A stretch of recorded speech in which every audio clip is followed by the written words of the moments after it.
Good afternoon, everyone. I'm back with you again, and I'm really pleased to have back on Isa Blumi, who has been on twice previously to talk about or to focus on Yemen.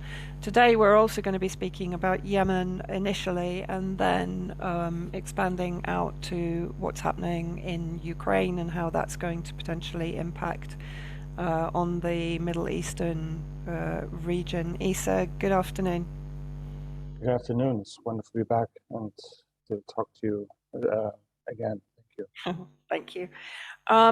Issa, the latest ceasefire announcement from Saudi Arabia, how much faith should we put into that? And do you think that that has been brought about by the visit of President Assad and then the subsequent visit of the Moscow delegation to the UAE, or is that totally unrelated?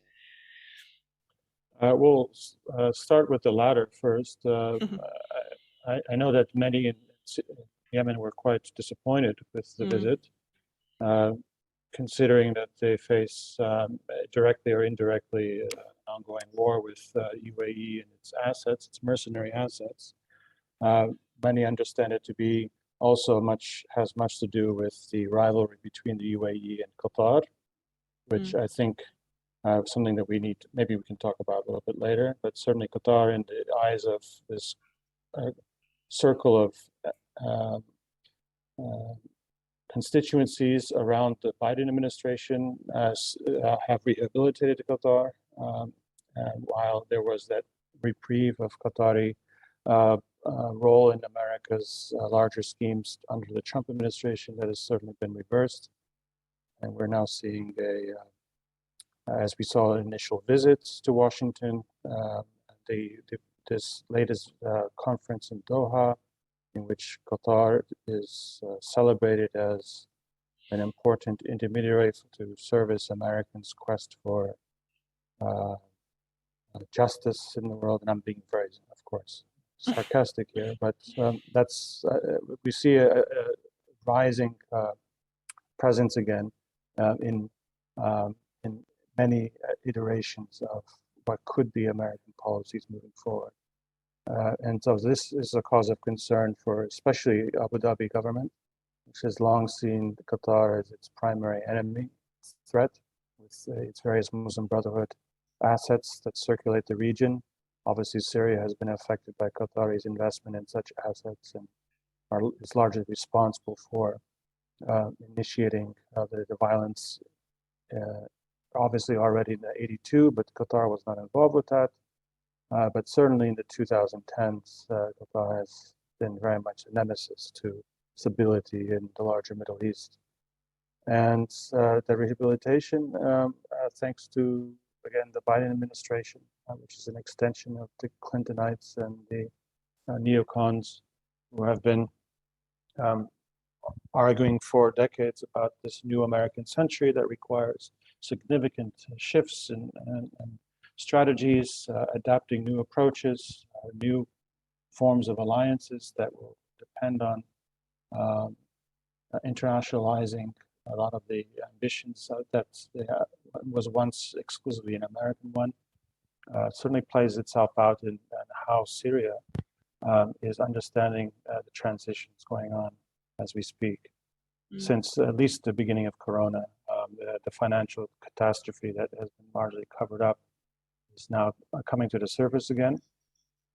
Certainly with the hint at potential food crisis around the world. Certainly with inflation going rampant around the world, with many arguing it's due to the events in Ukraine, which, however, has clearly been going on now for 3 years. Again, largely disguised under the pretext that COVID has changed global the way that the world can do business.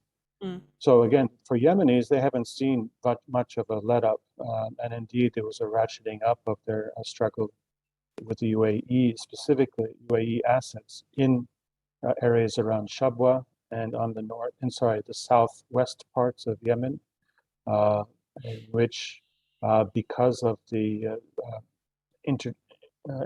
injection of a new wave of mercenaries who are called the giants, according to the UAE's lexicon, are all fully masked, big, broad-shouldered, clearly men from Western, with former Western or current Western military experience, were able to reverse some of the successes that Ansar Allah and the resistance in Yemen enjoyed late last year. And because they reversed the successes in early February, Ansar Allah had unleashed a couple of attacks on Abu Dhabi to just remind Abu Dhabi that there are consequences to expanding there and reinvesting in their war on Yemen. And And that recently on Saudi Arabia, no, on the well, that's Aramco. been that has been a Yeah, persistent yeah, retort to yeah. Saudi actions. There has been ongoing land battles since day one in Saudi territories, and Mm. the frequent use of drones and sometimes ballistic missiles has hit over the last 7 years vital economic assets of Saudi Arabia. But only on occasion has Abu Dhabi been brought in large part because there's a recognition by Ansar Allah and many other actors on the ground in Yemen that it's actually a three-pronged war within a war, which pits Qatar, Saudi Arabia, and UAE against each other as much as against a common Ansar Allah rival. Mm-hmm. And the fact that Abu Dhabi invested heavily, in the meantime, also having the Prime Minister of Israel visit. This is, in fact, on the day of his visit, there was one of the drone attacks in Abu Dhabi. Again, to highlight the fact that Ansar Allah has the capacity to completely reverse the fortunes of UAE. And on top of this, the sense that Qatar is likely going to be the primary American tool in the region and beyond, considering the recent meetings that included China and Russia, many of the Central Asian countries, and Qatar dealing with Afghanistan. There is a new prevalence of Qatar in seemingly different circles of interest. And so this is very worrying for UAE and perhaps even for some people in Damascus. It's not completely unknown in history where there could be certain reversals of fortune for previous alliances if indeed other strategic interests come to take precedent. Yemenis have experienced that often in their recent history, and certainly I think the Kurds and Palestinians and even those fighting in Lebanon and Syria have also witnessed that on occasion. So I can't speculate fully. You for one, should be much better able to address why that visit to Abu Dhabi was necessary. But it did resonate, I think, counterproductively in Yemen. As far as the sense that there is an alliance still of resistance that extends to some actors in Palestine, in Lebanon and Syria. So this is my primary concern, is that we need to be very clear. I'm hoping there has been some communication to explain what's going on. But there's a lot of now speculation. A lot of people are now celebrating somehow the new apparent willingness for supposedly those who are supporting resistance to actually talk to the likes of MBZ and Abu Dhabi, who in the meantime, while excluded from the Doha talks, ends up in the Negev desert and is negotiating and talking about a new Arab order with the Israelis. So there's a lot of contradictory things happening as we speak. It doesn't fit how we've long studied and understood the binary in the Middle East. And this is my concern, is that as these adjustments happen, some of the people who don't have leverage to influence what happens anywhere beyond what's happening in Yemen, for instance, may end up being the odd guys out. I mean, just think about the calculation that China and Russia have made to not make the war on Yemen a case to fight for in the UN, for instance. They have signed on to labeling Ansar Allah as a terrorist organization, to place an embargo on northern Yemen. Now, that has been very counterproductive to the larger resistance if we frame it in those ways. And indeed, it's been demonstrated over and over again that especially China has been profiting from working and collaborating at the military level with these countries that still are able to borrow a hell of a lot of money to buy equipment and assistance. And so, again, from the perspective of Yemen, it's always frustrating to see giving some kind of space to those who should never have been given any kind of concessions, even though it may be an issue of my enemy is my temporary ally, right? Well, yeah, exactly. And I think, well, China was, although I think it backed off doing that in the last 2 years, but it was, of course, supplying drones to the Saudi coalition. Still is, yeah. Used, And they're right, actually even, okay. and they're even Yeah. developing nuclear technology with Saudi. So that's not good for the region over the long term.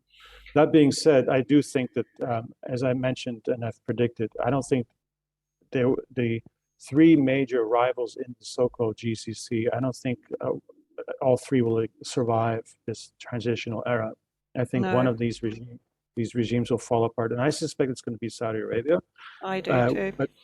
But what Abu Dhabi is concerned is that they may also find themselves, they're going to lose their fields, their oil and gas fields, to a new kind of geographic configuration if they're not careful.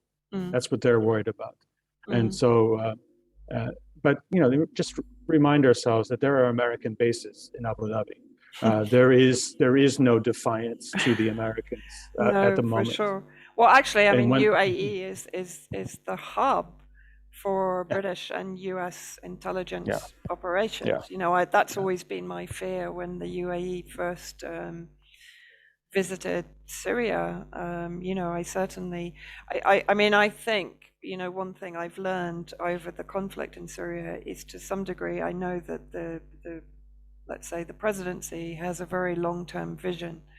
And when I actually spoke to someone inside Yemen, and I was expressing disappointment that Syria was reaching out to some extent to the UAE and had been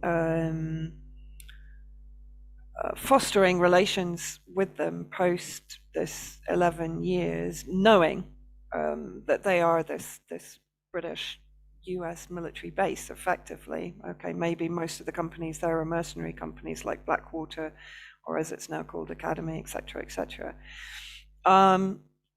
But this particular Yemen friend just said, okay, but he didn't have to say anything publicly. And he didn't say anything else. So from that, I got the impression that perhaps, and I'm sure that there are right now an awful lot of sort of back channel negotiations going on with the events in Ukraine, with the pivot to the east, with all of the currency changes, etc. People are seeing their paradigms being changed, their positions of power perhaps being threatened. So I think you are going to see a lot of jockeying for position and influence. And, I guess for Syria, this was the first visit that President Assad had been able to make, let's say, since the war began. So I think for Syria, that was the message. I think, that was, okay, Syria is back on the map. I mean, it's the same as them rejoining the Arab League. yeah. I think in reality, everyone here is like, oh God, but the Arab League betrayed us. Why do we want to go back into that? But I think a lot of it is symbolic, and it's a message to the West that, you see, you tried for 11 years to destroy us, to destroy any kind of Arab unity. This is again pure speculation on my part. I don't have any inside information here, but just reading between the lines of how some things have been reported here, and how, to some degree, I've been reassured, because, like you, I was, oh God, really? UAE? I think a lot of this, it's a little bit like, for me, the situation in Dada. For 2 years, it was a disaster. When the Russians brokered the peace agreement there and effectively thought they'd managed everything extremely well by bringing the armed groups under their control. Well, I mean, effectively, it was a disaster. And it was only in 2021 when Damascus took the decision to go back into Daraa with a show of force, but without use of force, to bring the various factions to the negotiations table. And then we finally saw some kind of breakdown of the barriers within Daraa itself and some unification of Syrian factions that had been fighting Syrian factions, right? So, you know, it's, as you said, I'm withholding judgment because I do to some degree trust that leadership in Syria has a long-term vision of a united Middle East. And so I don't think they would, and I hope they wouldn't, abandon Yemen or abandon a member of the resistance in that way. That's all I can say at the moment. But yeah. That's what we have to hope for, yes. Yeah. But again, we have to remember that his arrival in Abu Dhabi had to receive approval. This was not a surprise to the Brits, the Israelis, and the Americans. So we have to always put it in those terms that and understand and hope that this leads to, okay, finally let's renegotiate the level of belligerence towards Syria, towards Hezbollah. I mean, we saw this with Jordan, of course, also. And we know that Jordan would not have opened up to a meeting on natural gas and energy resources, right? And this was after the kind of re-liberation or the reabsorption of Daraa into the Syrian state. And we saw Jordan then entertaining meetings on Jordan territory of Syrian officials to discuss. We saw a partial lifting of the US economic sanctions in order to enable restoration of the pipeline. So I think you're right. I don't think there will be any surprise, but I tend to see it that at the same time, if these meetings are being allowed to take place, there is a shift, as you said, in the belligerence against Syria, and they're using these countries, these sort of vassal states, as without Britain having to admit that it's making this concession, right? Because the partial lifting of the sanctions, that was made very quietly. That announcement was made very quietly by the US ambassador in Beirut. It wasn't an official statement from. Well, they were certainly debating it here in Lebanon, for instance, because of course that meant they had 1 extra hour of electricity there. Gee, thanks a lot, guys. Exactly. From 1 hour to 2 hours. Well, and right now, as you probably also have in Syria, it's the prices are just going up, and there's long lines, and everybody's racing to get a couple of liters of gasoline. It's just a cruel game, which hopefully can be resolved. But this may take us back to the larger geostrategic issues that are at play. With the end of the pipeline system that had existed, that flowed through Ukraine, that fed Europe much of its natural gas, this is huge business. If you can, I mean, this was an infrastructure that was built a long time ago. If you can actually start to find ways to actually finance new projects, which could be, in the multiples of billions of dollars of business and construction and insurance, and then you can actually bring to Europe new supplies of natural gas, let's say from stolen Palestinian offshore fields, or even Lebanese stolen from Lebanon offshore, which is, of course, speaking about Israel. Egyptian, which is really owned by Israeli gas companies now, also needs to find, let's say, an efficient way to deliver their product to new markets, which as long as Nord Stream remains closed or Nord Stream is renegotiated on different terms, there's plenty of business opportunities for Turkmenistan, for Iranian gas, for Qatari gas. Apparently, Saudis have just now claimed a gas field offshore, which is under contention between Qatar and Saudi Arabia. So there's plenty of business opportunities for Turkmenistan, for Iranian gas, for Qatari gas. Apparently, Saudis have just now claimed a gas field offshore, which is under contention between Qatar and Saudi Arabia. So there's plenty of business opportunities for Turkmenistan, for Iranian gas, for Qatari gas. Apparently, Saudis have just now claimed a gas field offshore, which is under contention between Qatar And perhaps now because Iran and Qatar have better relations, because they have cooperated for all these years of war on Syria to share the spoils of that huge field in the middle of the Gulf. Um, Perhaps there's yet a revisiting of the possibility of bringing Gulf assets, tying that in with Caspian Sea assets, and finding a new channel for delivery, maybe through Syria, through Iraq, maybe through Turkey. All these things are possibilities, but that certainly, I think, is part of all of this. Is yet again the delivery of very lucrative fuel supplies, energy supplies, not necessarily for Qatar or Iran, who may end up paying the bulk in terms of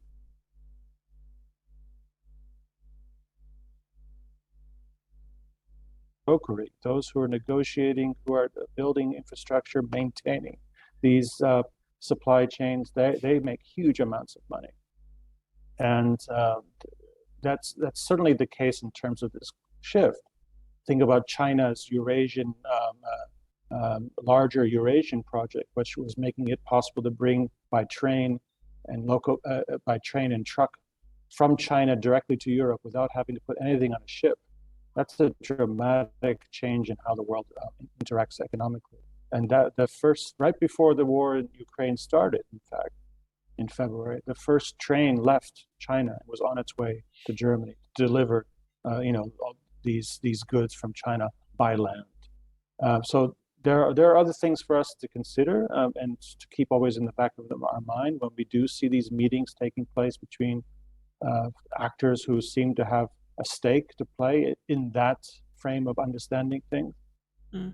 Now, in the case of a place like Saudi Arabia, which has been forced into war for now 7 years, obviously there was this thought initially that they could win the war very quickly and win the lion's share of Yemen's natural resources, which would certainly have saved Saudi Arabia for another generation at least, because as we know, Saudis are no longer able to produce enough oil to provide, let's say, an additional 2 million barrels a day in order to help suppress prices. They just don't have capacity. Their wells are drying up. They're struggling to find ways to exploit by new technology whatever remains. And they've often had to buy from Iraq oil in order to provide the service of adding 2 million barrels a day to help prices in those moments when there were demand for lower prices. So the very fact that they've been fighting this war, which is hemorrhaging at least $300-400 million a day, paying various countries for equipment, for the mercenaries, for sustaining presence on the ground in southern Yemen. These planes are not cheap to maintain and fly. You need these very expensive services provided by British American companies to provide guidance to where to drop these bombs. There's clearly American mercenaries on the ground help directing attacks. And the fact that Ansar Allah, the resistance in Yemen, have been taking out very lucrative aspects of the Saudi economy, whether it be the train station in Jeddah, whether it be the refinery outside of Jeddah last week. They took out a water desalination plant. They took out an electricity producing plant in Dhahran. This is about over 1,000 kilometers away from Yemen. This has all happened last week. They hit 5 or 6 cities. And that was just before they then initiated this call for a ceasefire, which cynically, Saudi Arabia and their minions in the media and the think tanks then uttered that Saudi Arabia on its own, without any initiative sent from Sana'a, actually starts to call for a ceasefire this Saturday.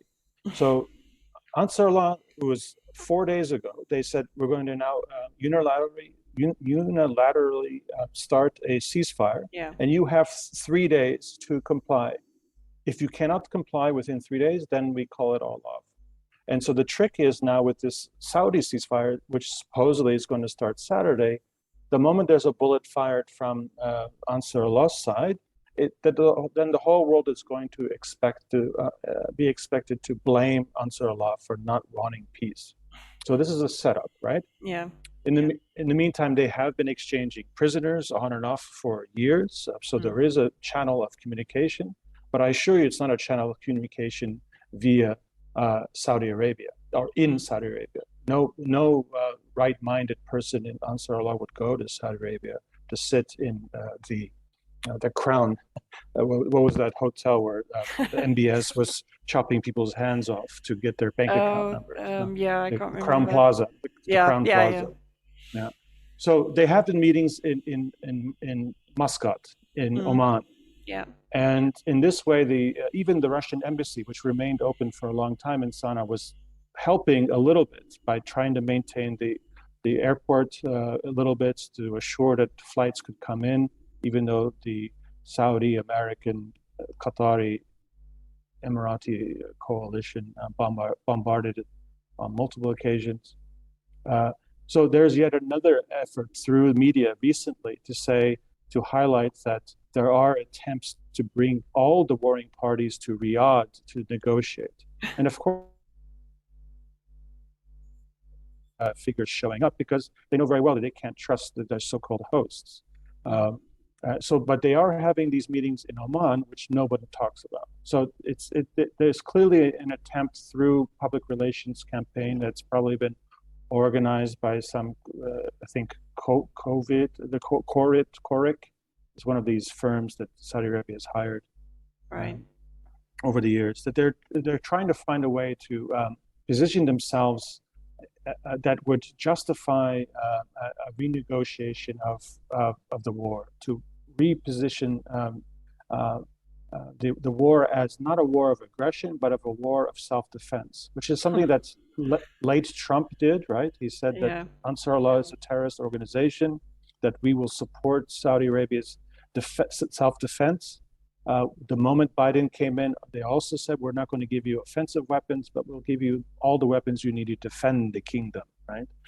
And this is just all this cynical playing around with terminology, putting this on headlines and media, read by people who don't spend much time to discern what the hell is going on besides just looking at the headline, means that there has been clearly, because of resistance over 7 years, clearly because it is bankrupting those who are participating in this war, that they have to find another way around it. And the fact that the Clintonites are back in power in Washington, and that Qatar is going to be the primary associate for Washington moving forward, that means that there are some things that are going to start happening in the Yemen, which in many ways is also a reflection of the on-the-ground successes of Ansar Allah. Since 2017, with the breakup of this coalition, the attempt to isolate, even if not destroy the family in Qatar, there have been successes on the ground for Ansar Allah in areas that used to be controlled exclusively by Islah Party, the Muslim Brotherhood affiliate down in Yemen. So key areas which produce much of Yemen's currently known oil and gas resource assets that still pump out oil and gas, by the way, and they make it to world markets through OMV, an Austrian oil company, Hunt Oil, notorious for its connections to the old Bush family, and Total, the French Total. They are still pumping 35,000 barrels a day of Yemeni oil without paying any taxes, and probably just a couple of $1 million to some corrupt officials in Riyadh.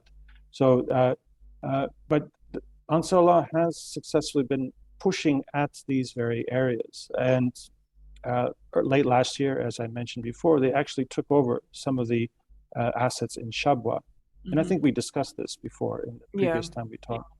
And those successes have been reversed, and that's what initiated this last interaction, this violent interaction, with Abu Dhabi being directly hit by Ansar Allah.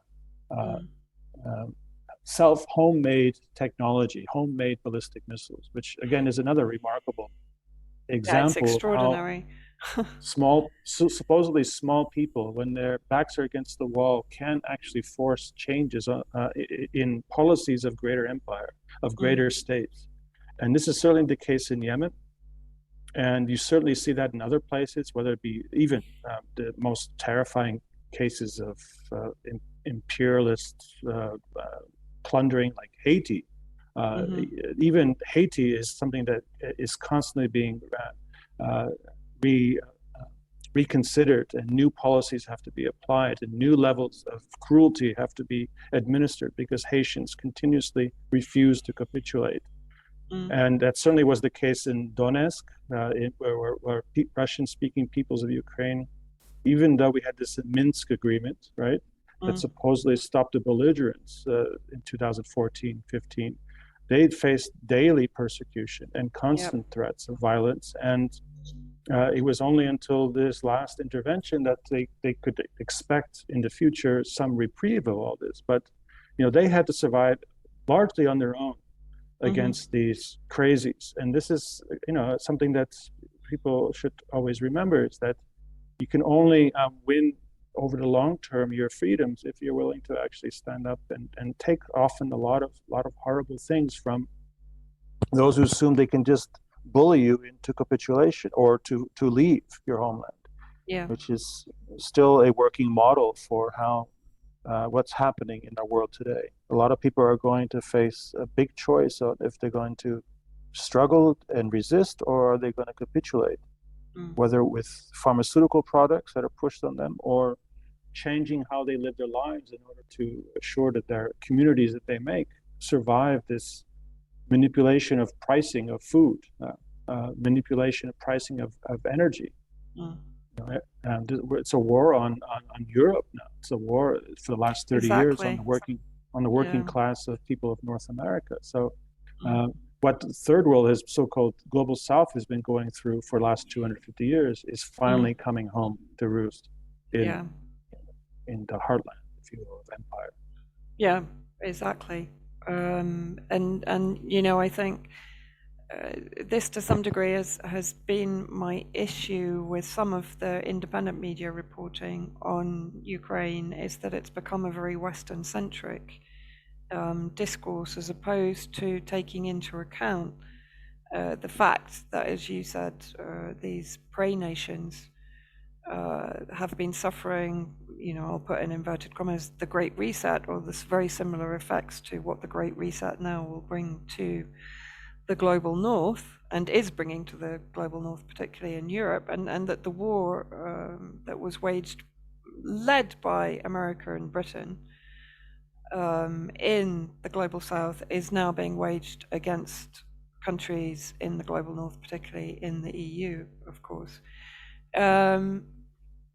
In your view, how, if, for example, Russia achieves its objectives in the Ukraine, which is, of course, to push back against the NATO expansion uh, effectively, so to destroy the military bases, to neutralize Ukraine, and to protect the Russian speakers that you were talking about in Donetsk and Lugansk.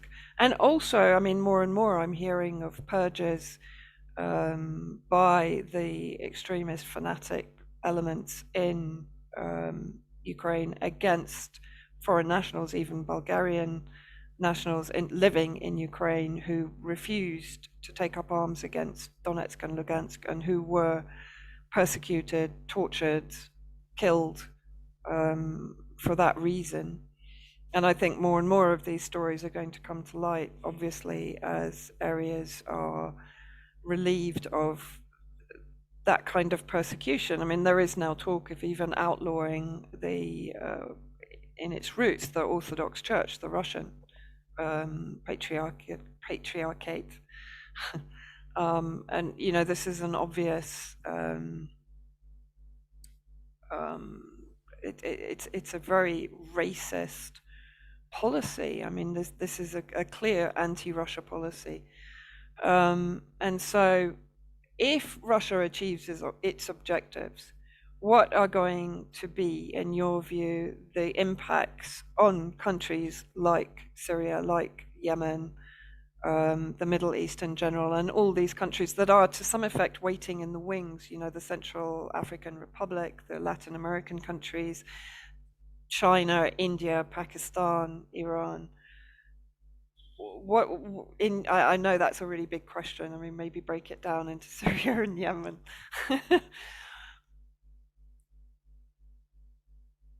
So that's the end of the question. Yeah, sorry. Hello? No, okay, Yeah. okay. You just kind of stopped. All right. Um, yeah, that's what will happen. I'm hoping that there are negotiations to figure out what, as the reconfiguration takes place. I'm not so sanguine about the objectives as Mm, others are. I don't. I'm very distrustful of the direction that we're all going. mm, I know that during COVID, there was collaboration with key actors mm-hmm, in Russia with AstraZeneca. They certainly did, in some parts of the federation, really took on draconian measures to police people's activities mm, over the public health concerns, supposed public health concerns. I know there's a lot of divisions inside Russia. There have been mm, periodic outbursts of certainly Soros-backed organizations that initiated human rights campaigns that accuse other adversaries in the Russian political context of human rights abuses, of authoritarianism, et cetera, et cetera. We know that the central bank of Russia is in the hands of those who don't necessarily see eye to eye with what could be deemed Russian policy or Russian mm, interests. I think there's a multiplicity of actors who have very different associations with the larger world. yeah. There's clearly pressure being put, especially all that money that went in to invest in UAE, for instance, or invest in other parts of the world. To not see a replay of, for instance, of Cyprus, where lots of Russian money was just simply plundered, right? Stolen, Mm, mm, mm, properties taken away, and bank accounts closed. At the same time, we know that Russian overseas assets have been frozen, upwards of 300 billion. yeah. There was this strange period right before the war in Ukraine started, at least it's the latest iteration of it, in which large amount of physical gold moved to Britain Yeah. from Russian banks. I haven't seen much research on that since, but that seems like the opposite of what you'd want to do if you are anticipating this kind of economic warfare moving forward. So there's Mm, clearly uh, competing elements who don't see eye to eye and may try to use these events that have already started years ago with the end of this Cold War, but they're clearly playing itself out in different ways now. mm, And that may translate into also confused policies vis-a-vis other parts of the world with with uh, uh, with again those who have invested enormous amounts of money into property or into big ticket investment projects, whether it be in Saudi Arabia, whether it be in UAE or parts of Central Africa. They certainly have sometimes conflicted interest over policy than those who may have, for instance, an understanding of the world that may fit more according to how you explained it. mm, So, how does that play in Syria? I've always been very frustrated with the lack of really taking the initiative and pushing and finalizing an end to the violence in Syria. And I yeah. know that's politics. I know there's a lot of concessions that need to be made outside the Syrian theater, but Syria has suffered continuously for the last 5 or 6 years. They've lost a lot of land. A lot of their oil, gas resources are now being plundered by pirates. Mm, Their farmers have lost the ability to use so much of their farmland. There has been no attempt to use leverage on Turkey to open up their dams to allow more water into the Euphrates. I mean, it's just been for Syrians at many levels, just constant battle to survive, despite the fact that there is this Russia that has, yes, intervened in 2015, but in ways that didn't necessarily realize full return of Syrian sovereignty over key areas. Syria is still very much dependent and teetering always on disaster. mm, So this is frustrating. I think that the lack of support coming from Moscow in places like Yemen is also something that should alert I think, alert those who are hoping for something to dramatically change with Russia's realizing its interest in Ukraine, which could extend to all the way to Odessa. There have been Mm. historically these are areas that have the demographic rationale for extending Russian borders all the way to the borders with Moldova and Romania, but that probably will be negotiated as well at some point. We already see the siege of Kiev being somewhat uh, softened as new directions for the battles in eastern Ukraine are taking place. I also would highlight that there is all of Western Ukraine were until World War II Polish lands, right? And Yeah. after World War II, hundreds of thousands of Catholic Poles and Jewish Poles were forced to leave. Many ended up in Palestine, the Ashkenazi population, but the Catholics ended up going to territorially restricted Poland. Mm-hmm. It could be interesting to interpret some of the interesting things being said by the nationalists in Poland about maybe irredentist redesigning of some of these countries' borders, Yeah. which clearly is going to have to take place with Russia securing a homeland for the Russian speakers of the East. Mm. So there may be even Ukraine seeing its boundaries being dramatically changed over the next 10 years or even earlier. And that I think will apply for one of the countries in the Arabian Peninsula, probably Saudi Arabia, if it exists. Yemen will certainly never be unified again, unfortunately. Mm. As many parts of Africa are de facto also carved out into new zones of exploitation and Mm. zones of influence, just like after the Berlin Congress of the 1880s. So we're really back to the 19th century again, unfortunately. And does that necessarily mean that we're not going forward? We have this big meeting in the UAE just now about globalization, global governance, right? So these guys are all they all took plans to meet up, and now they're talking about what global governance means now that we have had the opportunity to significantly transform how human beings, at least in the West, have interacted with their government, with their neighbors for the last 2 years. So I think we shouldn't dismiss what is being said by these people who are coming from Davos, who come, from their various ministries around the world and are now meeting to talk about something very openly about how the world needs to be governed in a different way, even with digital currency being the primary agenda moving forward for central banks. So it can be dismissed. It can be also treated as something that is just simply ruining our ability to feel empowered anymore. It's a done deal. It's not a done deal, but we also should be able to identify who are our enemies, and it's not necessarily simply organized along country boundaries. That one country or one society is good and the other society is evil. There are layerings to what's happening in Russia and China or India. I mean, I wouldn't be very happy with the guys that it represents India's power today with their open embrace of pogroms against Muslims and Hindu nationalism. Very, very scary stuff. So unfortunately, we have to be vigilant, remain vigilant, and always remain skeptical and read broadly. That's all I can say. Not be dependent on independent media or mainstream media, or at least one access of or pipeline of information. Need to read broadly. Absolutely. No, and I think, that's certainly what I'm trying to do, is to break apart this kind of binary discussion and try and bring in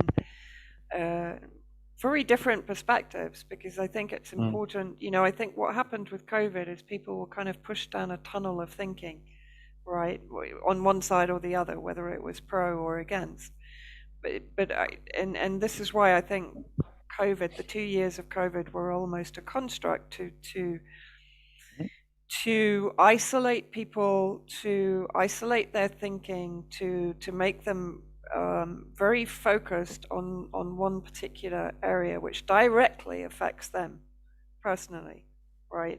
Alongside the kind of the isolation. And I think now what's important with all of this juggling and jockeying for position by the global powers, because I don't believe in this totally unified global cartel that is all heading in the same direction, because I think that's virtually impossible. It's impossible in human nature for that to happen, particularly with all the competing ideologies and cultures and histories and so on.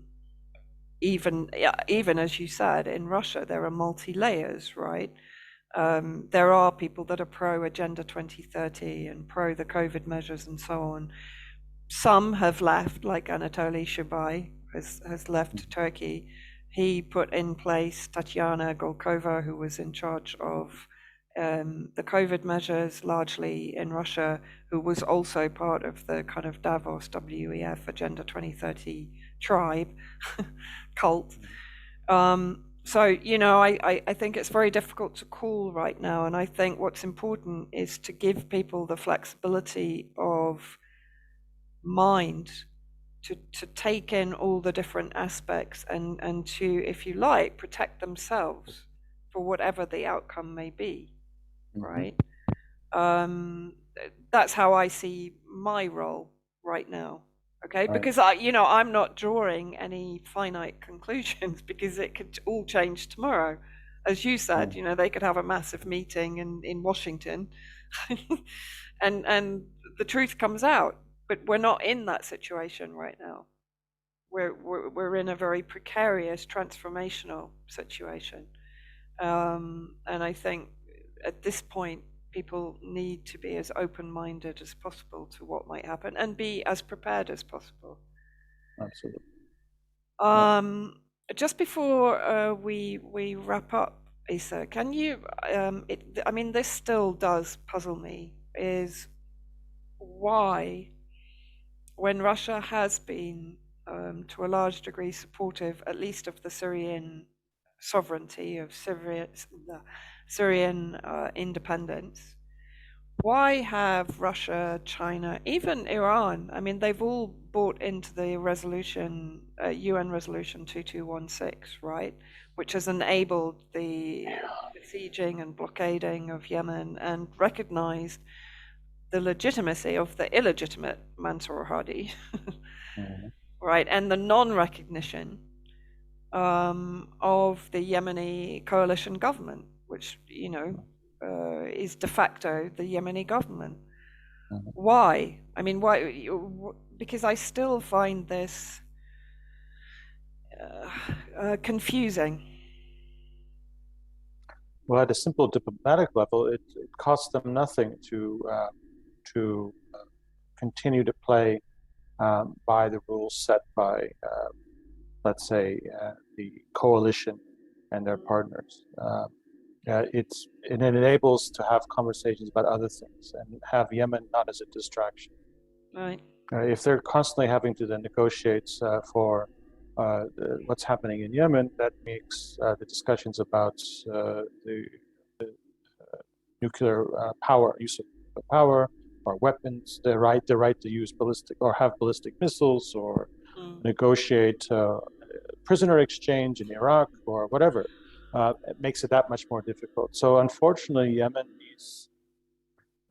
the only time it makes it Yemenis actually become relevant is when they do these ballistic missile attacks, and probably not so much with Saudi Arabia again, because I think most of the actors are just busy plundering what remains of the capacities to raise revenue in this configuration of Saudi Arabia.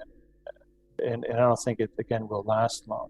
But the investment in places like UAE and others, it still remains a possible entity to consider over the long term. They're the immediate neighbors and sharing the Straits of Hormuz. There's been all these ongoing ways to avoid these conflicts over points of transit, that you need cooperation. You need to be able to sit down.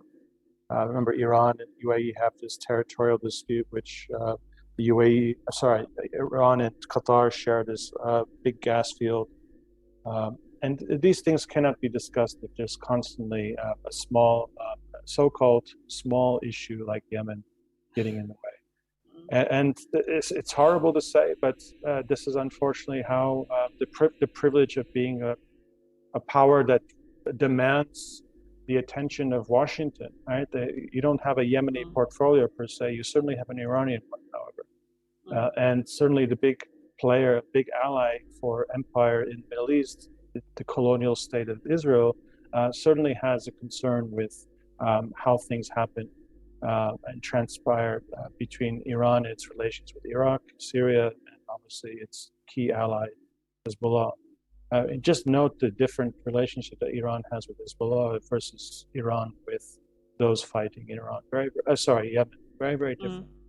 Yeah. And I think that's the reason, is that, again, diplomatically, it would make it very difficult to actually get other kinds of things done if, on principle, which everyone should embrace, right? But they don't, because this is a very cynical power dynamics at play. We cannot stand by principle. We actually always have to surrender some of our values in order to continue discussing what are considered more important, immediate concerns. And for Iran, that's maintaining access to Chinese markets to make sure its product somehow makes it to the global markets, which is usually through China or India these days. And certainly China and India don't want to always bring up the issue that Iran is directly supporting, which they can't because there's a full embargo, which in many ways the lack of support, lack of resistance, even at the UN level, means that the embargo can continue as is. And so Yemenis have to rely on their own resources, their own willingness to survive. And I'm sad to say that I think that Russia and Iran would not blink an eye if indeed finally Mansur Hadi and the Saudis and others had successfully defeated the resistance. And that will be something that we have to look at in 30, 40 years time with great sadness. Because a lot of people have died and suffered. A lot of this war was completely unnecessary. But for Yemenis, it's necessary to continue because if they capitulate, that means that they're finished as a society. Oh, very sad, really, that realpolitik has to abandon what should be the core values of any global power. Isa, thank you so much for bringing your tremendous insight. Sorry, I have nothing happy to offer other than we just need to embrace our collective humanity and its amazing diversity, and also respect those who say, we want our lives to follow this direction. Yemenis are certainly demonstrating the ability to collectively work to struggle against incredible odds. Yeah. Incredible odds. Yeah, and as you said, perhaps this is what is going to come home to roost in the West eventually. Certainly it's heading in that direction, and so we can learn a huge amount from the Yemenis. And this is what I've been saying right from the beginning of the COVID project, actually, is that we shouldn't forget these countries like Syria, like Yemen, that are effectively besieged and blockaded, and even Lebanon now, since the port explosion, and for years anyway, with the Ponzi scheme and so on, it's been heading in this direction. And Palestine, and I think what's maybe the lesson we have to take away from this is that the best that we can do is to empower any kind of resistance, that holds at its core the human values that we relate to. And I think, that is really the takeaway message from this. We perhaps can't control the global power paradigm because that's going to, it's relentless. It's just going to keep going. But we can control how we react, how we resist, how resilient we are, how resourceful we are, and to learn from those that have been doing it an awful lot longer, and with an awful lot more pain, like Yemen, like Palestine, like Syria. you know, Yes. and humanity, yes, at the core. I mean, this is all about. It's all a dehumanization project. I mean, Hmm. the reason they have been able to wage these proxy wars or direct overt military wars against sovereign nations is because they dehumanize those people. Yeah. And And now in the West, it's your elders, it's yeah, the old people, it's the children, yeah, right? It's the yeah, school teachers. And yeah, this is how we have to fight: is we have to talk to our people, our neighbors, our members mm, of our community, and if they have a very different idea of how the world functions, and it seems to subscribe to how it's been laid out by mainstream media, it's your obligation to engage them. mm, Don't just dismiss them and say, they're lost, mm, because collectively we can do something as we're aggregated to different uh, clans. We'll never be able to resist. mm. Cohesion. Yeah, somehow. Okay, Issa, thank you. Thank Thank you. I mean, you. we are in a very um, transformational, whether positive or negative, we don't know, um, stage. And voices like yours are incredibly important to bring some clarity to a sea of confusion and misinformation, of course, from the entire media complex. So thank you. And thank you for always informing us and always enlightening us. Thank you, Isa. Well, thank you for making this platform available to some of us. Thank you so much. All right. Take care, Isa. Okay.